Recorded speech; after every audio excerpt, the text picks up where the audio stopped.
बड़ा उत्तम आज का दिन खुदा का ठहराया हुआ दिन है, इसलिए खुदा को हम लोग धन्यवाद दें। खुदा बहुत आयत से हम लोगों को सामर्थ्य है, खुदा हम लोगों के साथ साथ रहा, खुदा ने हम लोगों को अपने घर से यहाँ तक लाने में साथ दिया, इसलिए खुदा को हम धन्यवाद देते हैं। यहाँ पर भाई ने के पिता ने यहाँ पर अपना दरवाजा खोला खुदा का वचन को सुनने के लिए, इसलिए खुदा को आदर और महिमा दें और उसको धन्यवाद दें कि खुदा हमारे सामर्थ्य खुदा है। या हम लोगों खुदा की योजना के अनुसार हम लोग यहाँ पर एकत्रित हुए हैं, इसलिए आइए हम लोग प्रार्थना में जाएंगे, इसके बाद गीतों में, इसके बाद गवाहियों में, इसके बाद वचन की ओर जाएंगे। आइए हम लोग प्रार्थना में जाएंगे। अपनी आंखों को बंद कीजिए। धन्यवाद खुदा, धन्यवाद, तेरी स्तुति हो, तेरी महिमा हो, तेरी जय खुदावन। धन्यवाद देते इस संध्या बेला में आपने हम लोगों को यहाँ पर एकत्रित किया खुदा, आपने सामर्थ्य खुदा के हम लोग यहाँ पर आए और यहाँ आपका वचन को सुनने के लिए यहाँ पर हम लोग एकत्रित हुए खुदा, ताकि आपका वचन हमारे इजाजत के द्वारा आपका वचन को सेत में ग्रहण सुन सके खुदा, इसलिए आपको धन्यवाद देते हैं। आज यहाँ भाई ने अपना दरवाजा वचन के लिए सुना खुला है खुदा, और इसको आपका वचन को सेत में सुने और उसमें अमल करे खुदावन। आपको धन्यवाद देते हैं।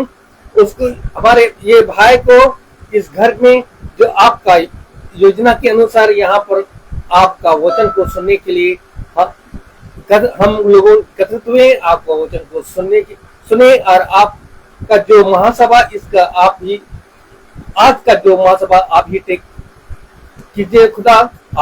आपको समर्पित करते हैं कि आज का जो भी वचन बोला आपकी आत्मा में प्रकट हो, इसलिए हम खुदा आपको धन्यवाद देते हैं।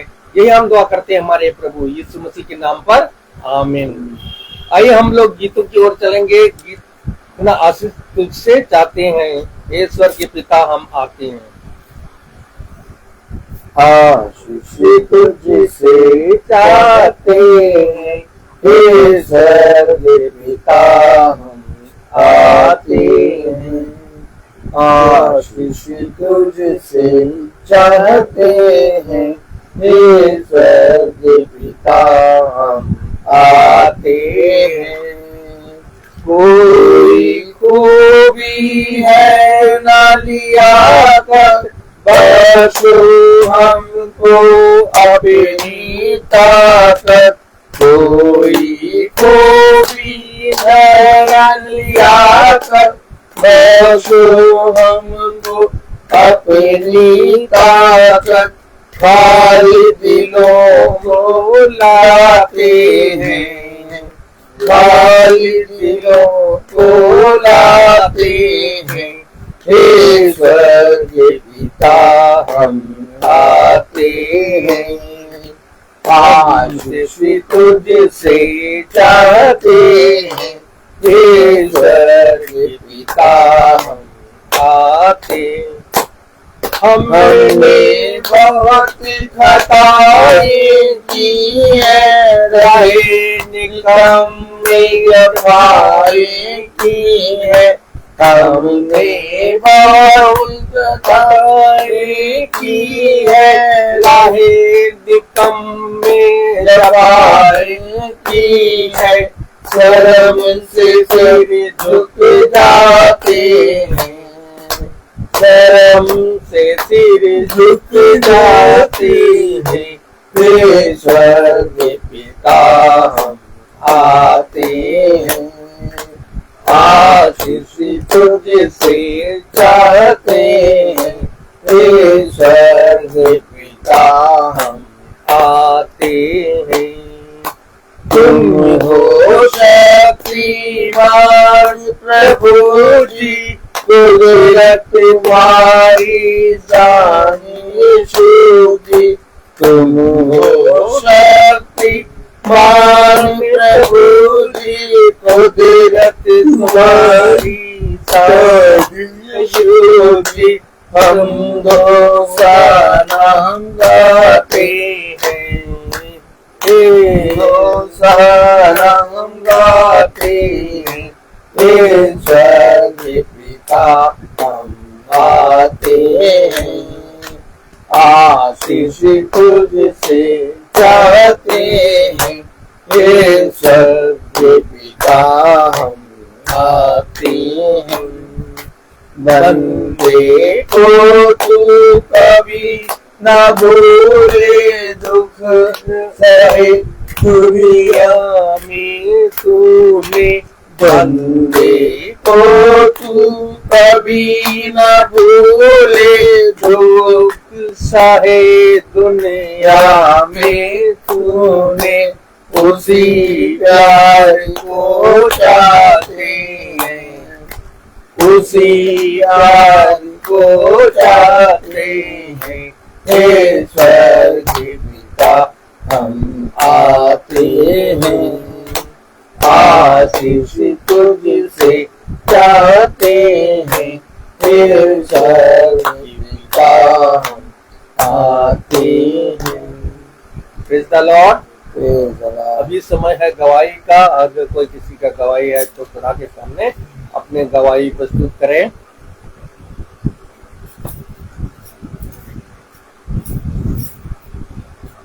Praise the Lord. हालेलुया। अभी वचन की ओर हम जाएंगे। भाई से अनुरोध करता हूँ, भाई वचन की ओर आगे बढ़ाइए। हालेलुया। सच में खुदा का वचन बहुत पवित्र है, अनुग्रहकारी है, विलम्ब से क्रोध करने वाला खुदा है। आवाज चेक कर लें, आवाज सही आ रही है। पिता ने हमें हर एक बात से समझाया सिखाया, और जो समझाया सिखाया है वो इसीलिए कि हम दिन प्रतिदिन जो बातों को सुनते हैं उनमें हम कान लगाएं और उन बातों को अपने जीवन में स्मरण करके चलें। हम अपने जीवन में बहुत से कामों को करते हैं, बहुत सी युक्तियों को करते हैं, बहुत सी युक्तियों को अपने जीवन में बनाते हैं, बहुत सी कल्पनाओं को अपने जहन में बनाते हैं। लेकिन मेरे प्यारे भाई बहनों, अगर हम बहुत ध्यान से देखें तो खुदा हमें एक नई वाचा, एक नई बात की ओर ले जाता है। और वो नई वाचा, नई बात क्या है? क्योंकि मेरे प्यारे भाई बहनों, जब हम पिता के वचन को सुनते हैं, उसके वचन में बैठते हैं, तो हम उसके वचन को आदर देते हैं। और जो कुछ सुना गया और जो कुछ कहा गया और जो कुछ लिखे हुए को पढ़ा गया, इससे हमारा जीवन बदलता है। लेकिन जब हम अपने जीवन की तमाम चीजों को बहुमूल्य समझने लगते हैं, समय देने लगते हैं, परंतु खुदा के लिखे हुए वचन को कान लगा के नहीं सुनते, उसके वचन में नहीं बैठते, ना ही उसके वचन में चौकसी करते हैं, तो मेरे प्यारे भाई बहनों, हम अपने आप को पिता के वचन से दूर करते हैं और इस तरह से हमारी संगति पिता के वचन से दूर हो जाती है। आमीन आमीन। लेकिन जब हम पिता के वचन में बैठते हैं और प्रतिदिन उसके वचन को सुनते कान लगाते हैं, तो हम बहुत आयत का जीवन पाते हैं। आज हम बहन रेणुका कोर्नेलियस के घर में हैं और उनके हस्बैंड हैं अब, और हम यहाँ पर मीटिंग करने आए हैं। खुदा ने भाई को बहुत संभाला और खुदा भाई को बहुत बढ़ाए। खुदा इस भाई की रक्षा करे। हम अभी प्रार्थना करने आए हैं और थोड़े समय के बाद जब प्रार्थना खत्म होगी तो हम चले जाएंगे, अपने कामों में व्यस्त हो जाएंगे। और भाई यहाँ पर रहते हैं। भाई को खुदा के जीवन दे, अपने वचन से स्थिर करे, अपने वचन से चलाए। सच में सबसे उत्तम बात पिता के वचन से हमें मिलती है और हम पिता के वचन से सीखते हैं कि पिता ने हमें बताया है कि चाहे समय जैसा हो, चाहे दुख का हो या सुख का हो, लेकिन तुम मेरे वचन में बने रहना, क्योंकि ऐसा ही करने से तुम्हारा भला होगा। जब तक दाखलता से गाड़ी गिरी रहती है तब तक वो फलवंत होती है। और हमारा पिता के वचन से जुड़े रहना उनके वचन में बने रहना ही जीवन है। तो आइए हम देखेंगे वचन को आदर और महिमा देने के लिए अपने स्थानों पर खड़े होंगे। हम निकालेंगे इब्रानियों उसका 12वां अध्याय और उसकी 25वीं आयत। कलाम में यूं लिखा है, इब्रानियों उसका 12वां अध्याय उसकी 25वीं आयत। वचन में यूं लिखा है, इब्रानियों उसका 12वां अध्याय और उसकी 25वीं आयत में, सावधान रहो और उस कहने वाले से मुंह ना फेरो, क्योंकि वे लोग जब पृथ्वी पर के चेतावनी देने वाले से मुंह मोड़कर न बच सके, तो हम स्वर्ग पद से चेतावनी देने वाले से मुंह मोड़कर कैसे बच सकेंगे। खुदावन का वचन जो कि पवित्र है, इस पवित्र वचन को खुदा हम निकम्मों को समझने और उसमें चलने की चाह प्रदान करे। आमीन आमीन। हम सब अपने स्थानों पर बैठ जाएं। देखा खुदा ने अपने वचन में क्या कहा, सावधान रहो। कैसे रहो? सावधान रहो। मैं भाई अगर आपसे पूछूं कि भाई आपको इस पृथ्वी पर कोई सावधान रहते हुए यह सावधानी से बात करते हुए नजर आता है? क्यों भाई?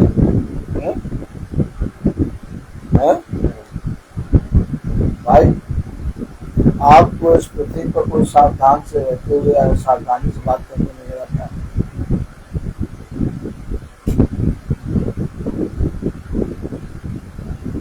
कलाम में लिखा, सावधान और उस कहने वाले से मुंह ना। जब वचन सुनाया जाता है और जब वचन सहित वेद सुनाया जाता है, बहुत तेरे वचन को सुनकर डर जाते हैं या यदि उसका इनकार करते हैं और बहुत तेरे वचन को ग्रहण कर लेते हैं।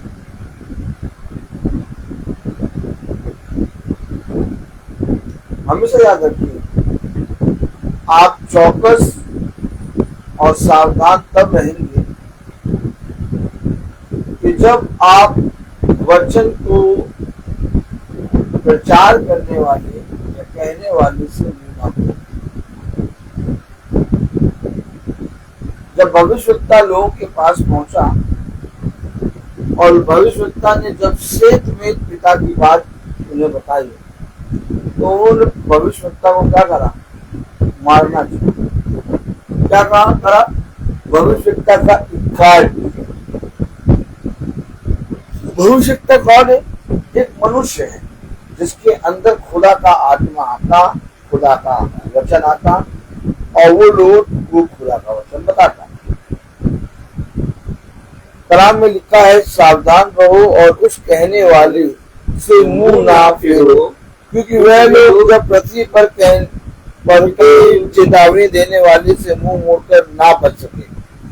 यानी पृथ्वी पर जो मनुष्य पिता के वचन को बता रहा था और उस वचन को जो वो मनुष्य बता रहा था, लोगों ने पिता के वचन को ना माना और बच ना सके और क्या किए गए? नाश हो गए। इजराइल पूरा इजरायली जंगल में क्या हो गया? नाश हो गया। कनान देश ना जाने पाया, केवल यहोशू और कालेब को छोड़। भाई क्यों नाश हो गया? भाई क्यों नाश हो गया? वो मनुष्य जो मूसा है उसकी चेतावनी को उन्होंने ना माना। अब कलाम में लिखा है, क्योंकि वे लोग जब पृथ्वी पर के चेतावनी देने वाले से मुंह मोड़ ना बच सके। देखा आपने? देखा किससे मुंह मोड़ लिया उन्होंने? मूसा से। किससे मुंह मोड़ लिया? प्रभु के अभिषेक से। किससे मुंह मोड़ लिया? प्रभु के भविष्यवक्ता से। उन्होंने मुंह मोड़ लिया, कहा भैया ये सही बातें नहीं बताता। अच्छा बताइए मुंह क्यों मोड़ लिया है? पृथ्वी पर के कहने वाले से उन्होंने मुंह मोड़ लिया, और मुंह मोड़ के वो बच सके? वो नहीं बच सके, वो नाश हो गए। तो उन्होंने मुंह क्यों मोड़ लिया था? आप देखते हैं जब पवित्र वचन सेत में होता है तो बहुत देरी में जो प्रार्थना बैठे होते हैं उनमें से कुछ लोग उठ के चले जाते हैं, यानी पवित्र वचन का इनकार करते हैं। आप देखते हैं बहुत देरी लोग वचन को सुनते हैं और नहीं मानते, यानी पवित्र वचन का इनकार करते हैं। जब यीशु मसीह ने कहा मेरा मांस खाने और मेरा लहू पीने की वस्तु है, तो इन बातों को सुनकर वे 70 के 70 कहने लगे ये कैसा मनुष्य जो अपना मांस और अपना लहू खाने का करता है। और इस बात को सुनने के बाद वे उसके साथ नाच जाते।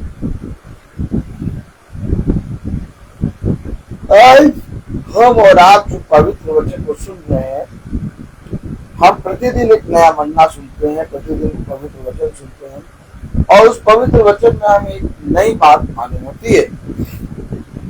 और जब जब हमें एक नई बात मालूम होती है तो मेरे प्यारे भाई बहनों, हम उसको सुनकर अपने जीवन में ग्रहण करते और हमारे जीवन में बदलाव आता है। क्या आता है? बदलाव आता है। हमें कि नहीं? हमें हमारे जीवन में एक बदलाव आता है। हमें लेकिन जब हम उसको सुनकर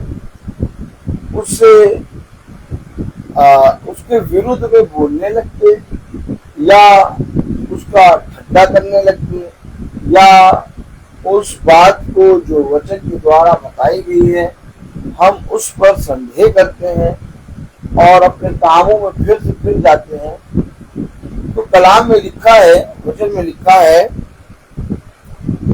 क्योंकि वे लोग जब पृथ्वी पर के चेतावनी देने वाले से मुंह मोड़कर ना बच सके तो नहीं बच सके। जब वो पृथ्वी पर के मनुष्य से चेतावनी की बातों को देखकर सुनकर नहीं बच सके, तो कलाम में लिखा है, तो हम स्वर्ग पद से चेतावनी देने वाले से मुंह मोड़ कर कैसे बच सकेंगे? तो हम स्वर्ग पद से चेतावनी देने वाले की मुंह मोड़कर कैसे बच सकेंगे?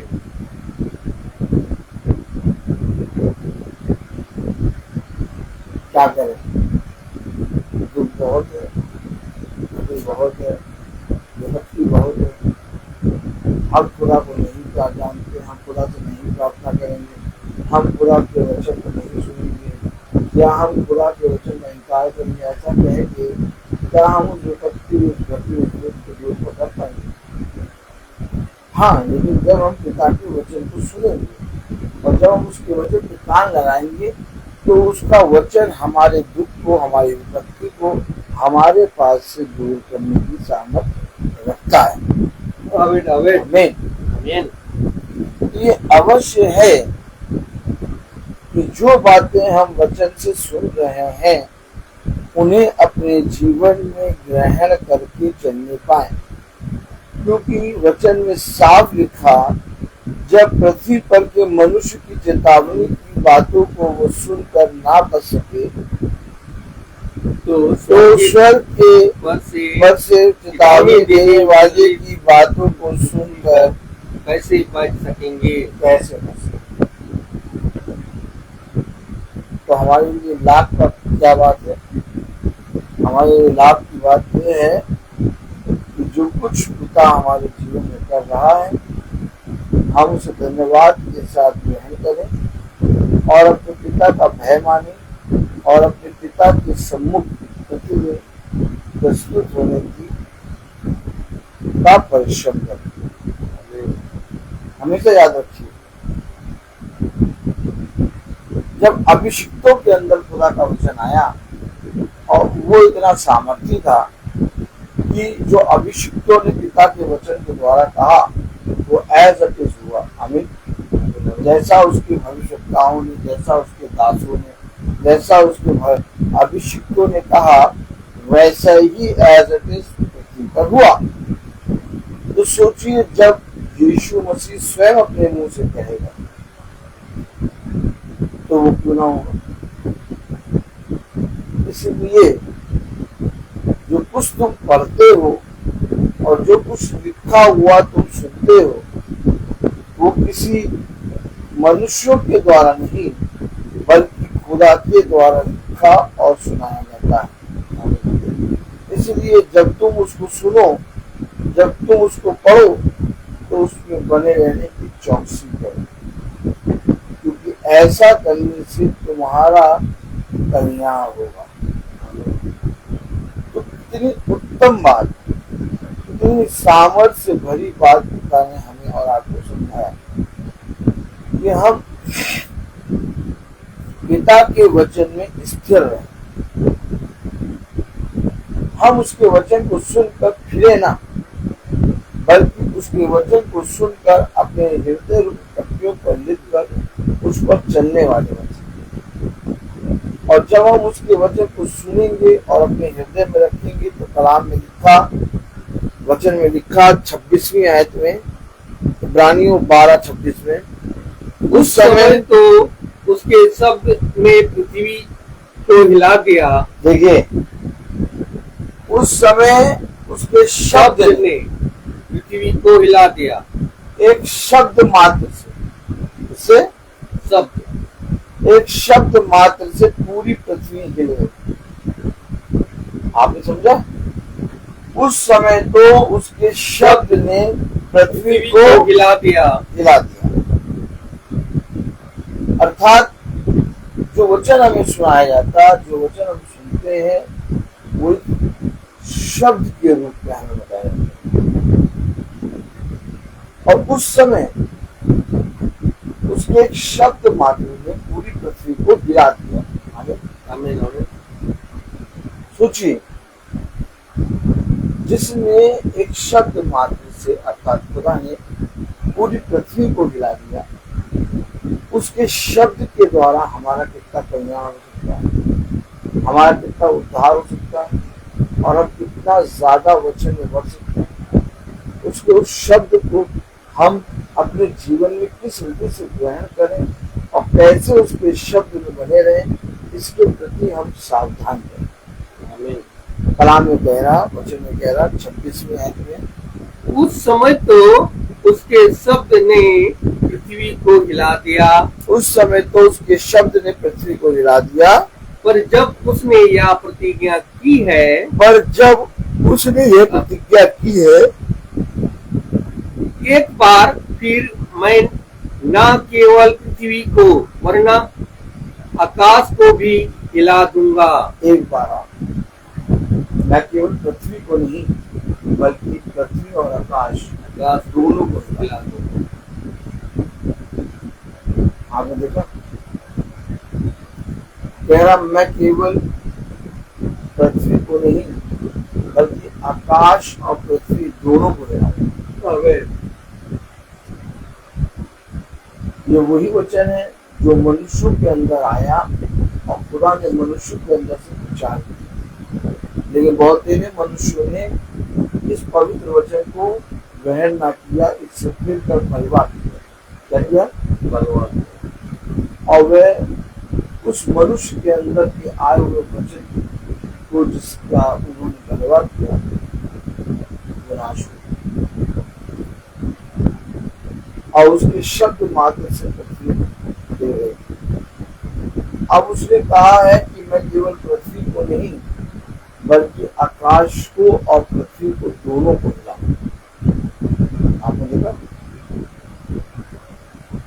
अब वो वचन जो आज हम और आप सुन रहे हैं, इस परम पवित्र वचन के द्वारा आकाश और पृथ्वी दोनों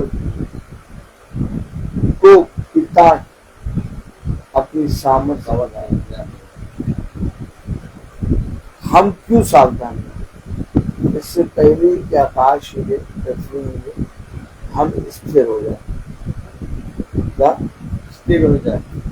क्योंकि आकाश और पृथ्वी के हिलने से पहले धन्य है वो मनुष्य जो पश्चाताप करके अपने पिता के वचन के निकट आना है, क्योंकि उसका उद्धार हो जाएगा, वो बच जाएगा।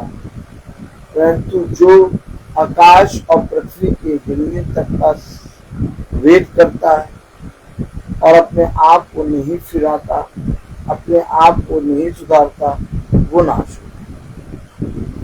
तब कलाम में लिखा है इब्रानियों उसका 12वां अध्याय उसकी 25वीं आयत में, सावधान रहो और उस कहने वाले से मुंह ना फेरो। उस कहने वाले से मुंह ना फेरो, अर्थात जब तुम्हारे पास वचन आए, अर्थात जब तुम्हारे पास मेरा अभिषेक आए, अर्थात जब मेरा अभिषेक तुम्हारे घरों में आए, जब तुम्हारे पास आकर मेरे वचन को श्वेत में बताए, तो उससे मुंह ना मोड़ना। क्योंकि पहले तो एक शब्द मात्र से पृथ्वी को उसने हिलाया, लेकिन अब इस बार क्या करेगा? इस बार वो आकाश और पृथ्वी दोनों को हिलाएगा।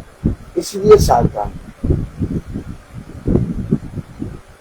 बहुत पवित्र वचन है और इतना पवित्र वचन है कि ये हमें जीवन और उद्धार देने की सामर्थ्य है। तब कलाम में लिखा इब्रानियों 12 और उसकी 25वें आयत में, सावधान रहो और उस कहने वाले से मुंह ना फेरो, क्योंकि वे लोग जो पृथ्वी पर के चेतावनी देने वाले से मुंह मोड़ कर ना बच सके, जो पृथ्वी पर के चेतावनी देने वाले से मुंह मोड़ कर ना बच सके, तो हम स्वर्ग पर से चेतावनी देने वाले से मुंह मोड़ कर कैसे बच सकेंगे? तुम ही बताओ। तो हम स्वर्ग में से चेतावनी देने वाले ये से मुंह मोड़ कर कैसे बच सकेंगे? अब 26 में उस समय तो उसके शब्द ने पृथ्वी को हिला दिया। उस समय उसके शब्द ने पृथ्वी को हिला दिया। लेकिन अब आगे, पर अब उसने यह प्रतिज्ञा की है, एक बार फिर न केवल पृथ्वी को, मैं न केवल पृथ्वी को वरन आकाश को भी हिला दूंगा।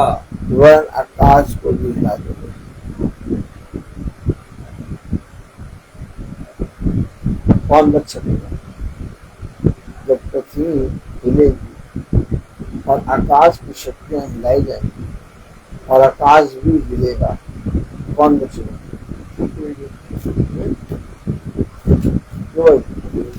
तो बचेगा। कह रहा मैंने प्रतिज्ञा की है कि मैं पृथ्वी को और आकाश को दोनों को हिला दूंगा।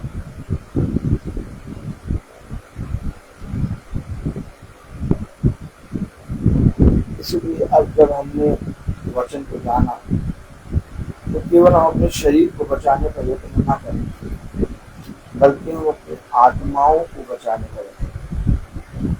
क्योंकि जो हिलने वाली वस्तुएं हैं वो नष्ट होगी। हिलने वाले वस्तु नष्ट हो, जैसे पृथ्वी को वो हिलाएगा, आकाश को हिलाएगा, क्योंकि पृथ्वी और आकाश में की सारी वस्तुएं नष्ट होंगी। जो वस्तुएं हिलाई जाती है वह स्थिर नहीं होती।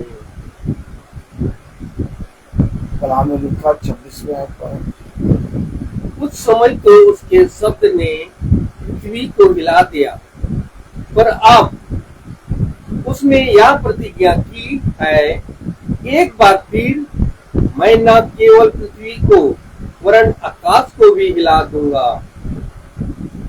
मैं न केवल पृथ्वी को वरन आकाश को भी हिला दूंगा।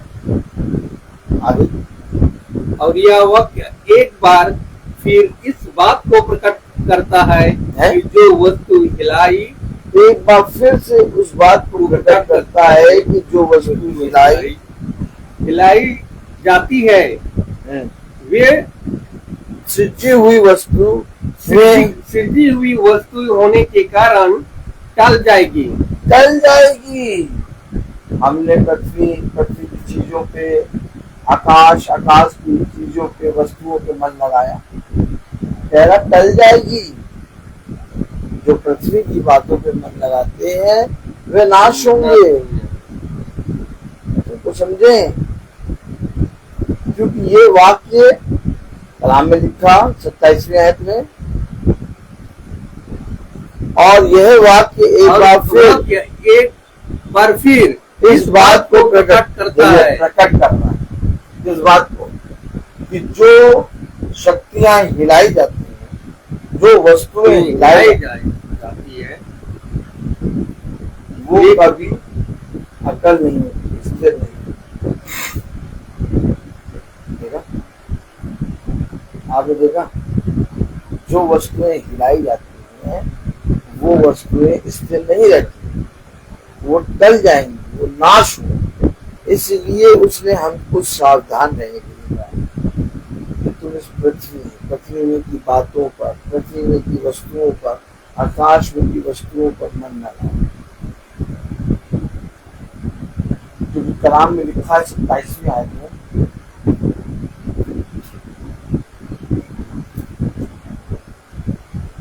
और यह वाक्य एक बार फिर इस बात को प्रकट करता है, और ये वाक्य एक बार फिर इस बात को प्रकट करता है कि जो वस्तुएं हिलाई जाती है,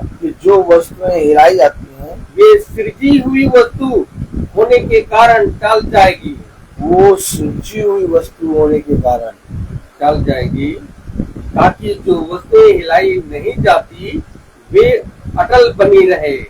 जो वस्तुएं हिलाई नहीं जाती है वो अटल बनी रहे। इस कारण अर्थात वचन को हिलाया डुलाया नहीं जाता, वो अटल बनी रहती है। इसलिए हमें चाहिए कि जो वस्तुएं हिलाई नहीं जाती, अटल बनी रहती है, उसमें मन लगाए। और जब हम वचन को ग्रहण कर लेते हैं, जब हम वचन को सुनते हैं, तो हम भी स्थिर हो जाए, हमारा विश्वास बोलने वाला नहीं। 27वें आयत में देखिए कर रहा है,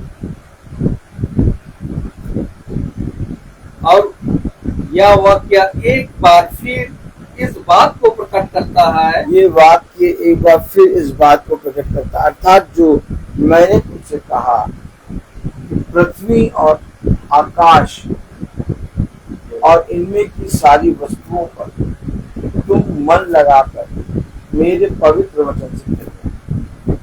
भाई बताइए, मनुष्य आज खुदा के वचन का इनकार क्यों कर रहा है? क्या कारण है कि मनुष्य खुदा के लिखे हुए वचन का इनकार कर रहा है? हाँ, सुनने लगा। क्या कारण?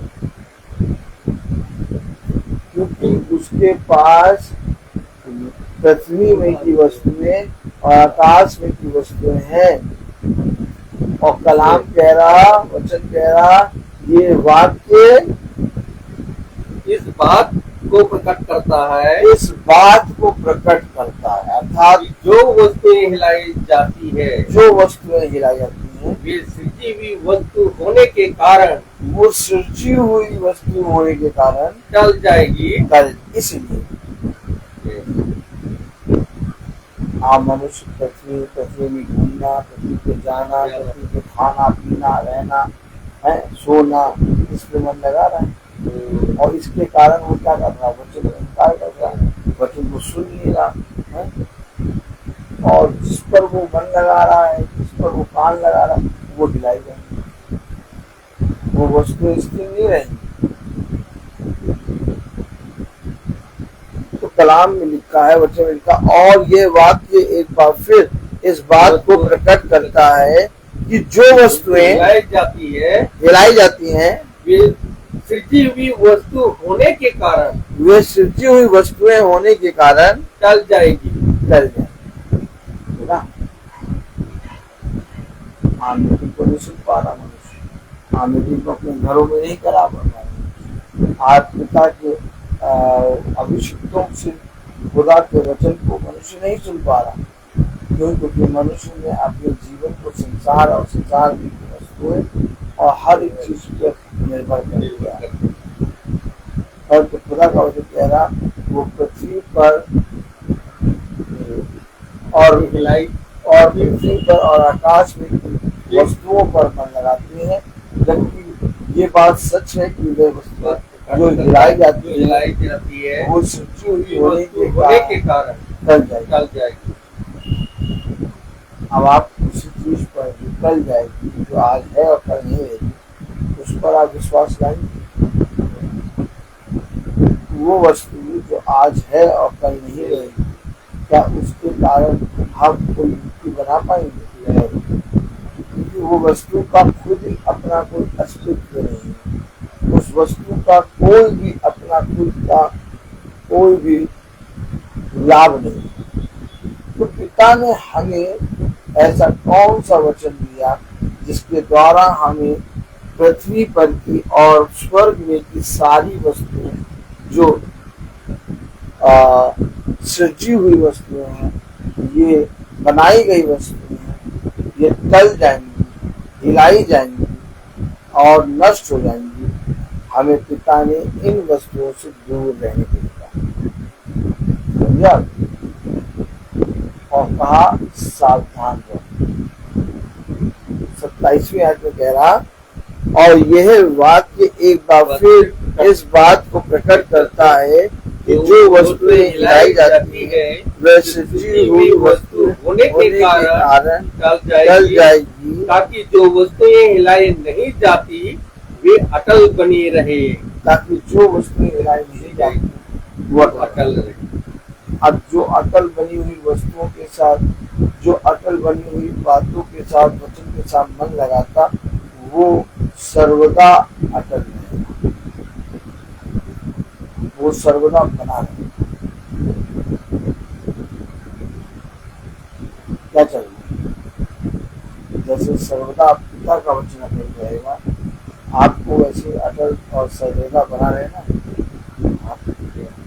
तो आपको अगर सर्वदा बना रहना है, तो जो कभी टाला नहीं जा सकता, जो कभी नष्ट नहीं हो सकता, जो कभी टल नहीं सकता, उसके वचन पे ध्यान लगाना, उसके निकट आना होगा, उसके वचन से प्रार्थना करनी होगी, उसके वचन से सीखना होगा, उसके वचन को ग्रहण करना होगा, वो नहीं भागना है। क्योंकि जो बातें अटल हैं, जो तो कोई टाल नहीं सकता, वही बातें पिता ने अपने अभिषिक्तों के लिए रखी। हमें तो कलाम में कह रहा, बच्चे में कह रहा, तीसरी आयत 12वां अध्याय और उसकी 28वीं आयत, इस कारण हम इस राज को पाकर जो हिलाने का नहीं कृतज्ञ हो और कृतज्ञ हो जाओ। इस कारण इस राज्य को जो हिलने का नहीं कृतज्ञ हो जाए। मतलब इस कारण इस राज्य के प्रति ईमानदार हो जाए, इस कारण इस राज्य के प्रति अपने आप को दीन कर दो। आप किस राज्य के प्रति? जो हिलने का नहीं, जो अटल है। आमीन आमीन आमीन। आकाश, पृथ्वी, ये सब वस्तुएं हिलाई जाएंगी, सजीव होने के कारण ये सब वस्तुएं नष्ट हो जाएंगी। इसलिए तुम उन वस्तुओं पर, उन बातों पर मन लगाओ जो सदा अटल है। 28वीं आयत में लिखा, इस कारण हम इस राज्य की को पाकर जो हिलने का नहीं कृतज्ञ हो, अर्थात इस राज्य को पाकर, अर्थात पिता के वचन को सुनकर, अर्थात पिता के वचन में कान लगाकर, जो कभी भी हिलने का नहीं, जो कभी भी टलने का नहीं, उसके प्रति कृतज्ञ हो जाए। क्या हो जाए? देखा आपने देखा उसके प्रति क्या हो जाए? हम कृतज्ञ हो जाए, यानी उसके प्रति ईमानदार, यानी उसके प्रति दीन, यानी उसके प्रति हमें चलने वाला मन, उसके प्रति फिरने वाला हृदय, उसके वचन में स्थिर रहने वाला विश्वास। देखा आपने देखा जो राज्य हमें मिला, क्या कह रहा 28 में, इस कारण हम इस राज्य को पाकर, क्या ही धन्य है वे जो इस राज्य को पाते हैं। क्या ही धन्य है वो जो पिता के पवित्र वचन को प्रतिदिन सुनते हैं। क्या ही धन्य है वे जो पिता के पवित्र वचन पे कान लगाते हैं। क्या ही धन्य है वे जो पिता के पवित्र वचन को प्रतिदिन पढ़ते हैं। क्या ही धन्य है वे जो पिता के पवित्र वचन को सुनने के लिए और उसमें चलने के लिए परिश्रम करते हैं। क्या ही धन्य है वे जो प्रतिदिन पिता के वचन के भूखे हैं, क्योंकि वे दिए जाएंगे। इस कारण इस राज्य को पाकर जो हिलने का नहीं, जो हिलने का नहीं, कृतज्ञ हो, और भक्ति और भय सहित खुदा की ऐसी आराधना करें जिससे वह प्रसन्न होता है। देखा कैसे? भक्ति भय सहित खुदा की ऐसी आराधना करें जिससे वह प्रसन्न होता है। आपने देखा इस राज्य को पाकर आनंद मना। आज हमारे छोटे बच्चे इस राज्य को पाकर आनंद मना रहे हैं। आज हमारा छोटा सा झुंड इस राज्य को पाकर इस राज्य में की वस्तुएं और राज्य में की चीजों की खोज कर रहा है। आज हमारा छोटे सा झुंड अपने विश्वास को इस राज्य में बनाए रखने के लिए प्रतिदिन परिश्रम कर रहा है। क्यों कर रहा है? ये राज्य कभी हिलने का या टलने का या नाश होने का या नष्ट होने का नहीं, बल्कि ये राज्य सर्वदा बना रहेगा। और इस राज्य में वारिस होकर हम पिता की भक्ति, आनंद और भय के साथ और बहुत आनंद के साथ उसकी महिमा को करें, जिससे वो प्रचलित। मनुष्य का कर्तव्य क्या है?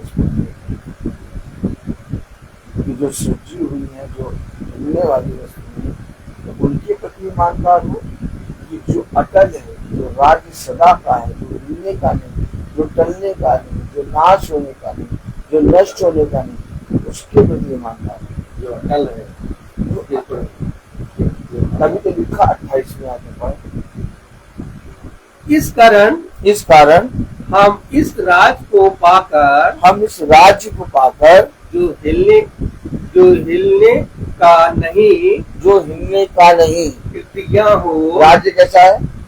जो हिलने का नहीं, जो नाश नहीं होगा। जो राज्य की बात मैं कर रहा हूँ वो राज्य तुम्हें अनंत जीवन देगा, वो नाश नहीं होगा। उसके प्रति कृतज्ञ हो जाए और भक्ति और भय सहित खुदा की ऐसी आराधना करें जिससे वह प्रसन्न होता है। हमें पिता के राज्य का जो हिलने का नहीं, टलने का नहीं, नाश ना होने का, उसके प्रति कृतज्ञ होकर अपनी सृष्टिकर्ता, अपनी सृजनहार की महिमा और स्तुति करनी है, भय के साथ, विश्वास के साथ। कलाम में लिखा, तुम भय सहित खुदा की ऐसी आराधना कृतज्ञ हो और भक्ति और भय सहित खुदा की ऐसी आराधना करें जिससे वह प्रसन्न होता है, क्योंकि हमारा खुदा भस्म करने वाला है। देखा आपने? देखा हमारा खुदा भस्म करने वाली आग है, उसके प्रति ईमानदार, उसके वचन को सुनकर उसके विरोध में बातें ना करें, उसके वचन की विरोध में ना करें, वो भस्म करने वाला है। अटल है, उसको कोई हिला नहीं सकता। इसलिए उसकी महिमा पूरे भय से ही, आनंद से ही, विश्वास से ही उसकी महिमा करो, ताकि जो खुदा को पसंद होता है जीवन भर हम पिता के इस राज्य का बखान करने पाए और जीवन भर हम पिता के वचन में इसी रीति से बने, ऐसी हमारी प्रार्थना है। और यही हम घर घर जाकर सुसमाचार सुनाते हैं कि जो वस्तुएं अटल है, जो वस्तुएं हिलाई नहीं जाती, जो कभी हिलती नहीं, वो वस्तुएं नहीं है, वो वचन उसके प्रति ईमानदार बोलता हर चीज कर। तो आइए हम प्रार्थना में चलेंगे। मेरा निवेदन है भाई से कि वो प्रार्थना में अगुवाई करें। आइए हम लोग प्रार्थना में चलें और अपने आंखों को बंद कीजिए और अपने आप को प्रभु के सामने समर्पित करें। आप प्रभु से प्रार्थना करें कि प्रभु मेरे विचारों को, मेरी जुबान को और मेरे सब कुछ को शुद्ध कर, ताकि केवल खुदा को ही अपना प्रभु मानो, खुदा के अनुसार आचरण करो। धन्यवाद खुदा, धन्यवाद, तेरी स्तुति हो, तेरी महिमा हो। धन्यवाद देते हैं खुदा आपको इस मधुर वचन के लिए, खुदा जो वचन आपने इस महासभा में बोया गया खुदा, ताकि इस वचन को सेत में ग्रहण करने की सामर्थ्य दीजिए खुदावन। जो इस वचन, इस घर में जो रहते हैं खुदा हमारे भाई, उस वचन को सेत में ग्रहण करने की सामर्थ्य दीजिए। आपका पवित्र दाहिने हाथ उन पर आशीष बरसाते रहे खुदा, ताकि आपका वचन को सेत में ग्रहण कर सके। और खुदावन यहाँ पर हम लोग एकत्रित हुए कि आपका वचन को सेत में ग्रहण किया खुदा, ताकि उस वचन को हम में बने रहे, अटल रहे खुदा, उस वचन के अनुसार दीनहीन रहे खुदा, भाई के साथ उसे खुदा का आराधना कर सके और खुदा की स्तुति कर सके, ताकि खुदा जो वचन के द्वारा इस महासभा में दिया है खुदा, खुदा का वचन को सेत में ग्रहण कर सके और उसमें बने रहे खुदा। आपको मैं धन्यवाद देता हूँ, क्योंकि आपने इस महासभा में जो वचन दिया है, उस वचन को सेत में ग्रहण करने की सामर्थ्य दीजिए। आपका अनुग्रह इस घर में बने रखे खुदा, ताकि आपका वचन को ग्रहण कर सके खुदावन।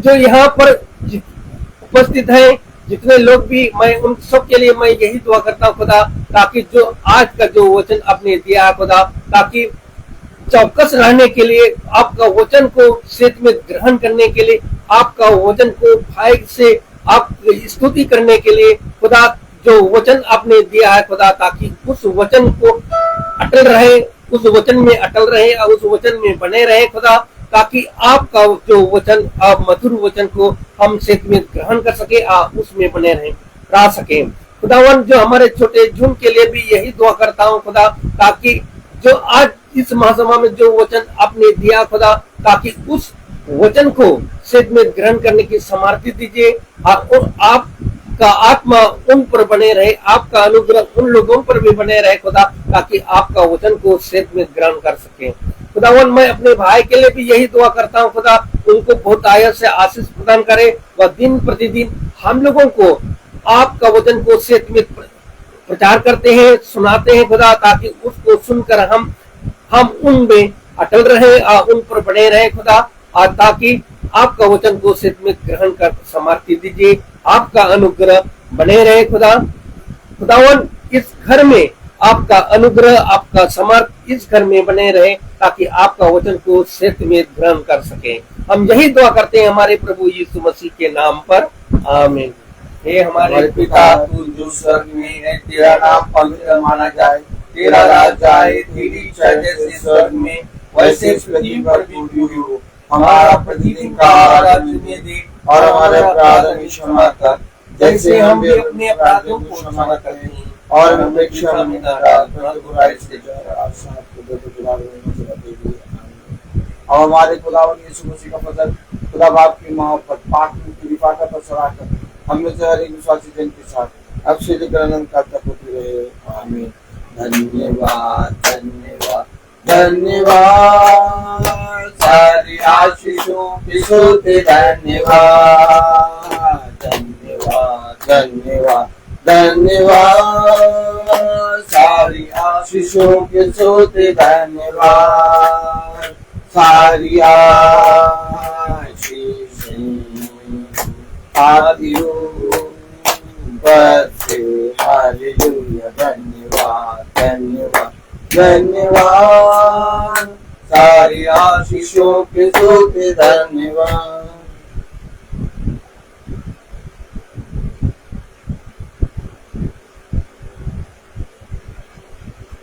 सब भाई बहनों को praise the Lord, praise the Lord, praise the Lord भाई, प्रेज द लॉर्ड भाई।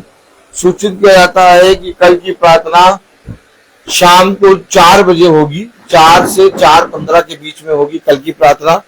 और कल की प्रार्थना बहन पूजा क्या है, ये दूर है, इनका घर कुर्सी रोड पर है, तो हम लोग इसलिए जल्दी कल की प्रार्थना शुरू करेंगे।